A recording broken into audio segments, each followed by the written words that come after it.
Shalom saudara, hari ini saya ingin membawakan serangkaian pengajaran singkat. Bagaimana sih kita itu bisa hidup bebas dari utang? Karena saya menerima banyak sekali DM yang mengkonselingkan mengenai masalah bagaimana bebas dari hutang, baik itu bank, rentenir. Dan saya melihat ini merupakan sebuah kebutuhan.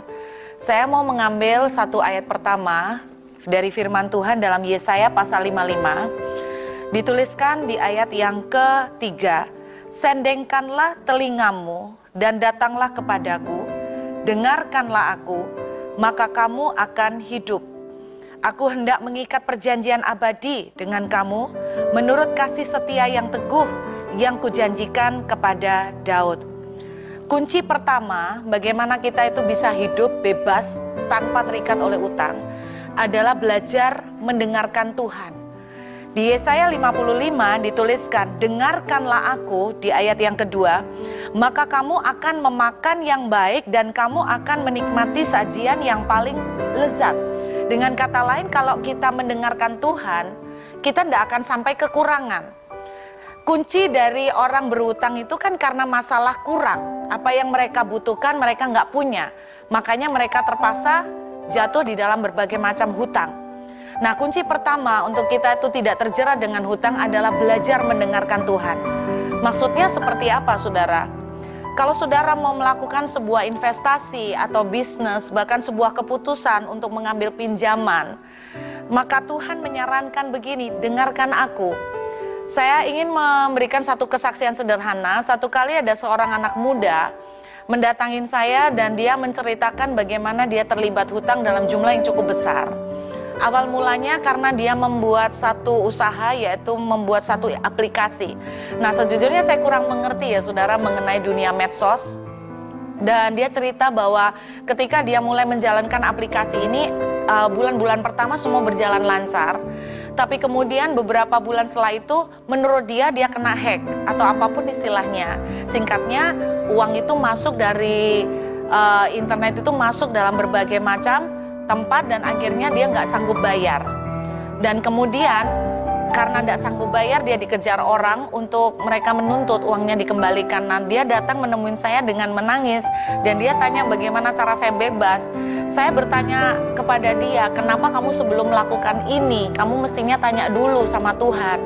Dan percayalah kalau kamu tulus datang ke Tuhan, Tuhan itu akan memberikan petunjuk. Mungkin lewat firman yang kamu baca, mungkin lewat khotbah hamba Tuhan, atau mungkin lewat sharing-sharing orang yang tidak sengaja menyinggung soal investasi, utang piutang, yang mengingatkan saudara supaya hati-hati.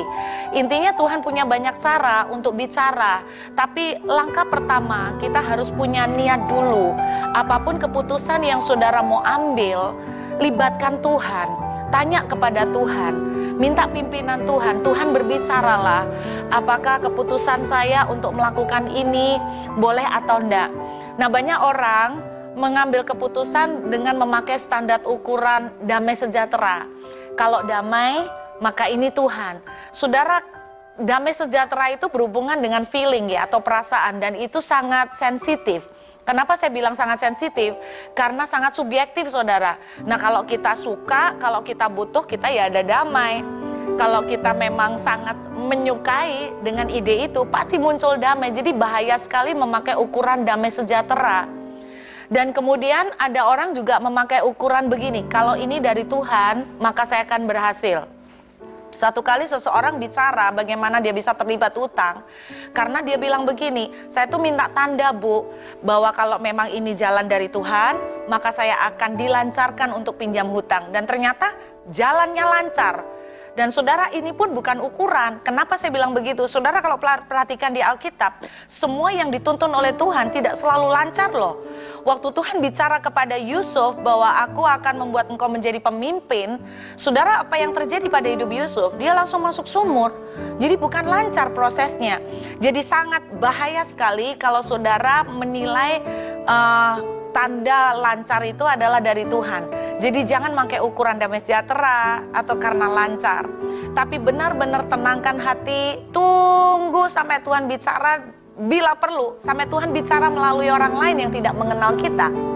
Tuhan bisa pakai apapun. Intinya, Tuhan bisa bicara lewat apa saja termasuk firman. Banyak sekali ayat-ayat di Alkitab mengenai hutang yang saya nanti akan lanjutkan lebih jauh. Tapi intinya langkah pertama yang harus saudara dan saya lakukan adalah belajar untuk melibatkan Tuhan sebelum mengambil keputusan, terutama soal investasi, persetujuan bisnis, atau soal saudara mau mengambil pinjaman. Dan saya berdoa langkah pertama ini bisa kita lakukan supaya kita bisa terselamatkan dari kerugian yang tidak perlu. Memang mendengarkan suara Tuhan itu seperti seni, saudara, gampang-gampang susah. Tapi asal ada niat, kalau kita datang kepada Tuhan dengan ketulusan, Tuhan pasti berkenan untuk ditemui. Ayo kita belajar mempraktekkan. Tuhan memberkati.